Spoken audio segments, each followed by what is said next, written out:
आज मैं इस वीडियो में बताऊंगा कि हम लोग ASP.NET कोर वेब एपीआई में किस तरह से हम लोग एग्जिस्टिंग डेटा को हम लोग डिलीट करते हैं। तो फ्रेंड, डिलीट करने के लिए हम लोग जो है एंटिटी फ्रेमवर्क का यूज भी कर सकते हैं, हम लोग डेपर का भी यूज कर सकते हैं, लेकिन इसमें जो मैं डिलीट करूंगा फ्रेंड, इसमें ADO.NET का हम लोग यूज करेंगे फ्रेंड। तो ADO.NET से हम लोग कैसे डिलीट करते हैं आपको हम बताएंगे। इसमें सबसे पहले मैंने क्या किया हूँ, एप्लीकेशन को मैंने रन किया हूँ। इस तरह से आप देख पाओगे एप्लीकेशन रन है। अब इसको क्या करना है, इसको ब्राउजर में ओपन हो चुका है। अब इसमें क्या होता है, स्वेग एक थर्ड पार्टी है। इसके अंदर जो मैं जो हूँ, इसके अंदर जो यूज करूँगा कैसे, सबसे पहले मैं क्या करता हूँ कि यदि डेटा को मुझे दिखना है कि डेटा क्या क्या लोड हुआ है, इसके लिए क्या करता है, यहाँ पे गेट पर मैं क्लिक करूँगा, यहाँ पर ट्राई इट आउट है, यहाँ पे क्लिक करूँगा इस पर, इसको मैं एग्जीक्यूट करूँगा, बटन पे क्लिक करूँगा इसको। तो इसके बाद क्या होता है कि इसके बाद जो है इसके अंदर मुझे जितना डेटा है आपको लिस्ट में दिखाएगा इस तरह से जेसन फॉर्मेट में सिंपली। तो टोटल 16 रिकॉर्ड इसके अंदर जो आप देख पाओगे सीरियल नंबर है, इसके अंदर एंट्री हो चुका है। लास्ट आईडी यहाँ मेंशन किया गया है, आईडी 16 है, 14 है, 13 है, राइट। तो इस तरह से यहाँ पे इतना सारा आईडी मेंटेन किया गया है यहाँ पे। तो मुझे डिलीट करना है, सपोज यहाँ पे देखो, यहाँ पे 16 आईडी है, DSGH है। तो ये 16 आईडी जो दिख रहा है, तो मेरे डाटाबेस के अंदर ये इंसर्ट है फ्रेंड। ये डेटा मुझे गेट करके मुझे दिखा रहा है वहाँ पे फ्रंट एंड में। तो ये यहाँ पे 16 है, तो ये डेटा मुझे दिखा रहा है। टोटल 12 आई रिकॉर्ड यहाँ पे स्टोर है, इंसर्ट है टेबल के अंदर, एम्प्लॉयज टेबल के अंदर आप देखोगे यहाँ पे। तो इसके अंदर जो मुझे क्या है कि इसको डेटा को मुझे डिलीट करना है। डिलीट कैसे करेंगे, इस आईडी के थ्रू मैं डिलीट करूँगा डेटा को। तो डिलीट करने के लिए सिंपल है फ्रेंड, आपको यहाँ पे क्या इस इंटरफेस में आना है कि आपको एक देखो डिलीट बोल के एक रीड मार्क का एक यहाँ पे टैब है, इस पर आप क्लिक करते हो तो यहाँ पर क्या होता है कि यहाँ पे आईडी को आपको पुट करना पड़ेगा। तो आईडी यहाँ पे देखो पुट करने नहीं दे रहा है, तो आप क्या करोगे, ट्राई इट आउट पे क्लिक करोगे, तो यहाँ पे देखोगे यहाँ पे आईडी पुट करने के लिए दिएगा। तो लास्ट रिकॉर्ड जो था कितना था आप यहाँ देखो डाटाबेस में, तो यहाँ पे 16 आईडी है। 16 आईडी को यदि मैं डिलीट करना चाहता हूँ, सपोज 16 को मैं डिलीट करना चाहता हूँ, इस तरह से आईडी में डालूंगा, डिलीट करना चाहता हूँ, तो यहाँ पे एग्जीक्यूट करूँगा। इस पे मैं एग्जीक्यूट करने से क्या होता है कि इसको एग्जीक्यूट करूँगा इस तरह से, तो देखो मुझे यहाँ पे हिट हो गया है। मेरा जो डिलीट जो है, ये जो डिलीट जो आप देख पाओगे यहाँ पे, ये जो है रिपोजिटरी का जो डिलीट पे यहाँ पे डिबगर लगा हुआ था, ऑटोमेटिक यहाँ पे इसको आईडी मुझे मिल रहा है। ये आईडी मुझे मिल रहा है। इसको आईडी मिलने के बाद क्या करा है, यहाँ पे डेटा को जो ADO.NET कोड का जो है यहाँ पे कोड लिखा हुआ है, तो इसके बारे में मैं बाद में बताऊंगा। इसको मैं कंटिन्यू करता हूँ। तो डिलीट हो गया। डिलीट हो जाने के बाद जो है इस तरह से आपको जो है यहाँ पे जो है मैसेज मिलता है कि स्टेटस को 200 यानी सक्सेस है, और ये डिलीट हो चुका है, सक्सेसफुली डिलीट हो चुका है। तो आईडी यहाँ रिस्पॉन्स में रिटर्न में आईडी हम रिटर्न करवाएं 16। तो आप यहाँ डेटाबेस में जाकर चेक करोगे यहाँ पर, तो यहाँ पर यदि मैं फिर से इसको रिलोड करता हूँ, एग्जीक्यूट करता हूँ क्वेरी को, तो देखो 16 जो आईडी जो था वो डिलीट हो चुका है। और यदि आप, मैं बोलूँगा लिस्ट में जाकर चेक करने के लिए, जो एम्प्लॉय लिस्ट है फ्रेंड, यहाँ पर मैं एग्जीक्यूट करता हूँ इसको। आप यहाँ पर देखोगे, आपको यहाँ पे ये आईडी जो है आपको दिखेगा नहीं। यहाँ पे ये आईडी जो है आपको दिखेगा नहीं। देखो 14 आईडी है, ये आईडी आपको यहाँ पे दिखेगा नहीं। तो इस तरह से क्या होता है कि डेटा डिलीट हो चुका है।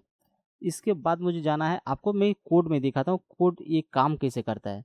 तो सबसे पहले मैंने क्या है कि यहाँ ASP.NET कोर वेब एपीआई का मैंने एप्लीकेशन ओपन किया हूँ, आप देखोगे।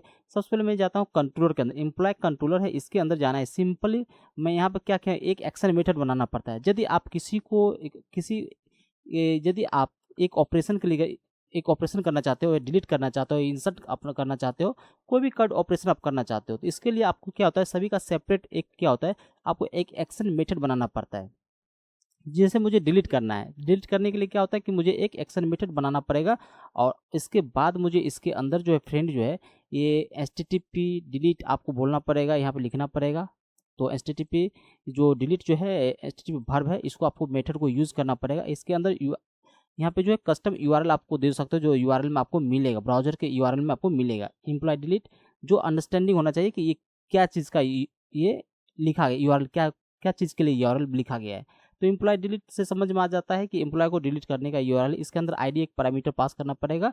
तो इसके बाद क्या होगा कि ये डेटा जो है, ये आईडी और ये आईडी जो है, नाम जो मैच होना चाहिए फ्रेंड। यदि नाम मैच नहीं होगा तो आईडी मुझे एक्शन मेथड को आईडी गेट नहीं हो पाएगा। ये दोनों नाम मैच होना चाहिए। इसके अंदर क्या होगा, डेटा मुझे गेट हो जाएगा।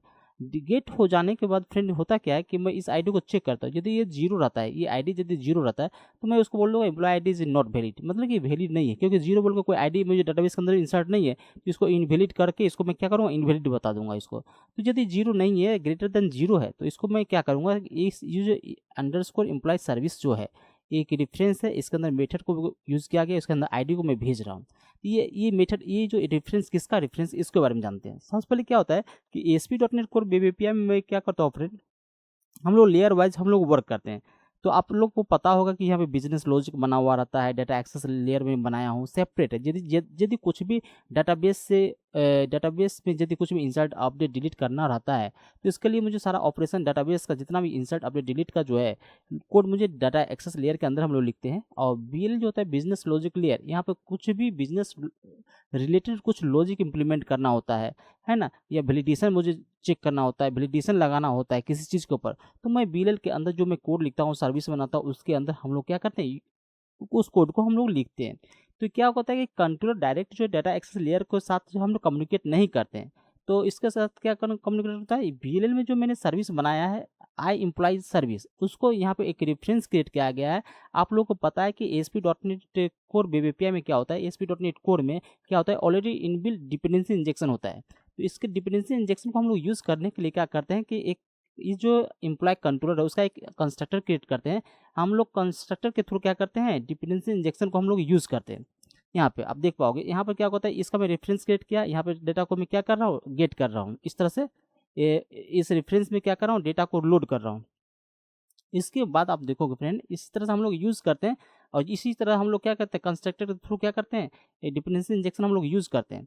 तो यहाँ पर क्या हो रहा है, वही रेफरेंस आपको देखोगे, यहाँ पर रेफरेंस रखा गया है, यहाँ पे उस रेफरेंस के अंदर डिलीट है। इसके अंदर जब रेफरेंस के अंदर क्लिक करोगे, यहाँ पे डिलीट मेथड ऑलरेडी बना हुआ है, इसके अंदर आईडी भेज रहा हूँ। इस रेफरेंस को क्या होता है फ्रेंड, आप सिंपली हम देखोगे इसके अंदर यूज हुआ है, इसको अंदर इंप्लीमेंट किया गया, इसको इंप्लीमेंट किया गया। आप देखोगे आई एम्प्लॉय सर्विस है, इसका आई एम्प्लॉय सर्विस को क्या किया, इंप्लीमेंट किया गया। इसके बाद क्या है, इस यहाँ पे डिलीट मेथड को कॉल किया गया है, इस आईडी के अंदर आईडी आ जाएगा। अब ये जो एम्प्लॉय रिपोजिटरी है, जो BLL जो होता है डायरेक्ट जो है, अब क्या किसको एक्सेस करेगा, डाटा एक्सेस लेयर से मुझे कनेक्ट करना पड़ता है। तो इसके लिए मुझे क्या करना है फ्रेंड, सिंपल यहाँ पर देखोगे कि यहाँ पे आई एम्प्लॉय का इंटरफेस का एक रेफरेंस क्रिएट किया गया। जिस तरह से मैंने यहाँ पे मैंने एम्प्लॉय सर्विस का मैंने क्या किया, कंस्ट्रक्टर क्रिएट किया हूँ, इसके अंदर मैं यहाँ पे क्या किया, एक पैरामीटर में एक रेफरेंस क्रिएट किया हूँ आई एम्प्लॉय रिपोजिटरी का।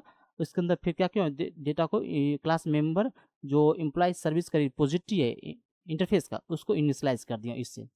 तो इस तरह से हम लोग यूज़ करते हैं फ्रेंड, तो कनेक्ट हो जाएगा। अब मैं क्या करूँगा, रिपोजिटरी के अंदर जो डिलीट है उसको मैं मेथड को कॉल कर रहा हूँ, आईडी भेज रहा हूँ उसको। इसको बाद क्या होगा, इसको कॉल कर रिपोजिटरी के पास जाएगा। इस तरह से सिंपल है। और यहाँ पर जाओगे, इसका रिपोजिटरी में देखो डिलीट का मेथड ऑलरेडी बना हुआ होगा, इस तरह डिलीट का मेथड बना हुआ। अब इसको इम्प्लीमेंट कहाँ पर किया गया है, इस क्लास के अंदर इम्प्लीमेंट किया गया है।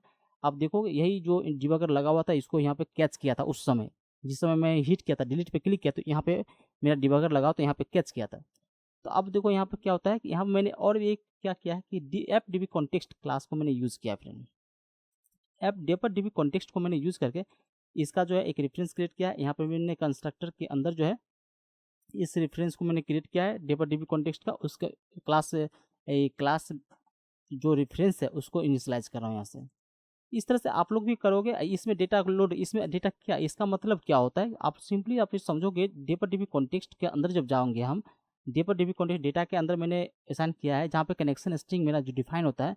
यहाँ देखो इस तरह से, यहाँ पे क्या होता है कि SQL कनेक्शन ADO.NET के साथ हम लोग क्या कर देंगे, यूज़ करेंगे। तो इसके लिए क्या है कि यहाँ पे DB कनेक्शन हम लोग कर रहे हैं, SQL कनेक्शन रिटर्न करवाएंगे, न्यू SQL कनेक्शन कॉन्फ़िगरेशन और गेट कनेक्शन स्ट्रिंग। यहाँ पे कनेक्शन स्ट्रिंग मुझे गेट होगा, कनेक्शन स्ट्रिंग STR कहाँ से गेट होगा, ऐप सेटिंग में जो मैंने यहाँ पे मेंशन करके रखा है। आपको पता होगा कि यहाँ पे ASP.NET कोर के अंदर इस तरह ऐप सेटिंग में मुझे क्या होता है, कनेक्शन स्ट्रिंग हम लोग डिफाइन करते हैं। ये जो की है तो मुझे यहाँ पे पास करना पड़ता है फ्रेंड।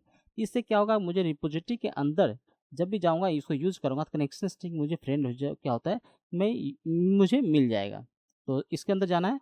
अब देखो यहाँ पे इसी को मैं यूज़ किया हूँ। अब इसका रेफरेंस को मैं यहाँ पे यूज़ करूँगा कैसे, देखो सिंपली यहाँ पे मैंने क्या किया, एम्प्लॉय आईडी एक वेरिएबल डिक्लेयर किया, इसको 0 से इनिशियलाइज कर दिया है। अब मैं क्या करूँगा, वेरिएबल कौन यहाँ पे अंडरस्कोर FDB कॉन्टेक्स्ट है, इसके अंदर DB कनेक्शन मेथड को मैं कॉल किया, इससे मेरे कनेक्शन स्ट्रिंग गेट हो जाएगा। तो अब क्या होता है कि ADO.NET का एक पार्ट का जो है एक क्लास होता है SQL कमांड, इसके अंदर कुछ भी क्वारी हम लोग लिखते हैं, इंसर्ट अपडेट डिलीट जो भी मुझे लिखना है लिखते हैं, उसके अंदर जो है एग्जीक्यूट होगा। कैसे एग्जीक्यूट होगा देखो यहाँ पे क्या है, SQL command cmd new SQL command, इस तरह से हम लोग इंस्टेंस क्रिएट करते हैं।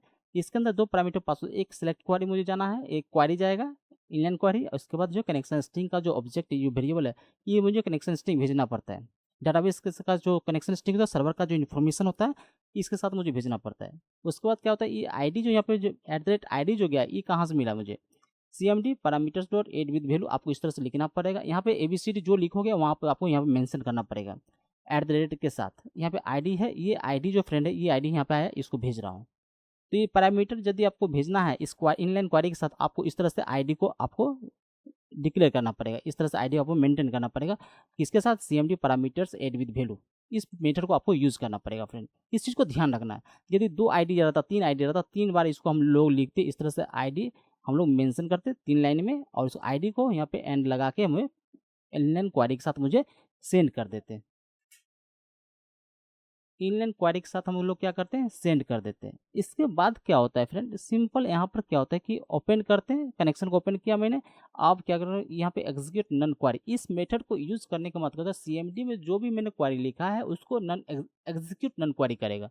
इस मेथड का काम होता है कि जो भी मैंने क्वारी लिखा उसको एग्जीक्यूट करो एसक्यूएल सर्वर में। एग्जीक्यूट करने के बाद क्या होता है कि मेरा जो डेटा है वो एग्जीक्यूट हो जाएगा, और डेटाबेस में जाके टेबल में जाके क्या होगा, डिलीट हो जाएगा। डिलीट हो जाने के बाद मुझे रिटर्न में जो है एक नंबर रिटर्न कराएगा, कि जो वो नंबर होगा जिसमें या तो डिलीट हो जाता है तो वो रिटर्न 1, जितने रो इफेक्ट होगा वो जितने रो इफेक्ट होगा डिलीट होगा, नंबर ऑफ रो मुझे दिखाएगा।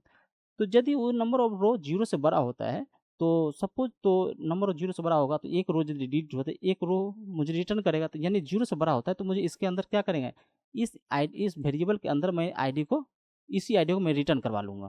और यदि 0 से बड़ा नहीं होता यानी डिलीट नहीं होगा, तो यानी एग्जीक्यूट नन क्वारी मेथड एग्जीक्यूट होने के बाद यदि मुझे डेटाबेस में कोई इफेक्टेड नहीं हुआ, कुछ डेटा डिलीट नहीं हुआ, तो मुझे रिटर्न 0 करेगा। यदि 0 रिटर्न करेगा तो यानी 0 से बड़ा नहीं है, इसके अंदर नहीं आएगा, तो बाय डिफ़ॉल्ट क्या होगा, ये मुझे आईडी क्या करेगा, employee ID by default 0 return करा देगा। तो यहाँ सिंपल एक लॉजिक लगा हुआ है, इस चीज़ को आपको समझना पड़ेगा कि नन एग्जिट क्वारी जब भी एग्जीक्यूट होता है तो इफेक्टेड नंबर ऑफ रो दिखाता है, नंबर ऑफ रो दिखाता है। यदि नहीं कोई इफेक्ट हुआ, कुछ डेटाबेस में कोई चेंज नहीं हुआ है, तो नंबर ऑफ इफेक्टेड रो 0 दिखाता है। इस चीज़ को ध्यान रखना है। तो यही मुझे यहाँ पर चेक कर रहा हूँ, लॉजिक लगा के यहाँ पर चेक कर रहा हूँ। इसके बाद क्या होगा, जब आप कंट्रोलर के अंदर जाओगे यहाँ पर वही चीज़ मुझे आएगा, आपको देखना पड़ेगा यहाँ पे आईडी 0 आएगा या 0 से ज़्यादा आएगा, वो आईडी मुझे रिटर्न करा के मुझे यहाँ पे दिखा देगा। कहाँ दिखाएगा, ब्राउज़र के अंदर जो है यहाँ पे इफेक्ट होता है, यहाँ पे ये आईडी में इफेक्ट होता है, यहाँ पे दिखाएगा। डिलीट होगा दिखाएगा, डिलीट नहीं होगा तो नहीं दिखाएगा। तो यहाँ पे आप यहाँ पे लो चेक भी कर सकते हो, यदि चेक करना चाहते हो एम्प्लॉय आईडी यदि 0 आता है तो उसको कुछ और मैसेज दिखाना है। यदि 0 नहीं हो, 0 यदि 0 से बड़ा होता है तो उसको सक्सेसफुली मैसेज भी दिखा सकते हो। तो यहाँ पे इस तरह से कोड भी लिख सकते हो, नो प्रॉब्लम। तो इस तरह से आप लोग क्या करते हो, edu.net का यूज़ करके फ्रेंड आप ASP.NET कोड वेब API में भी आप लोग जो है इंसर्ट का कोड, डिलीट का कोड आप लोग लिख सकते हो इस तरह से।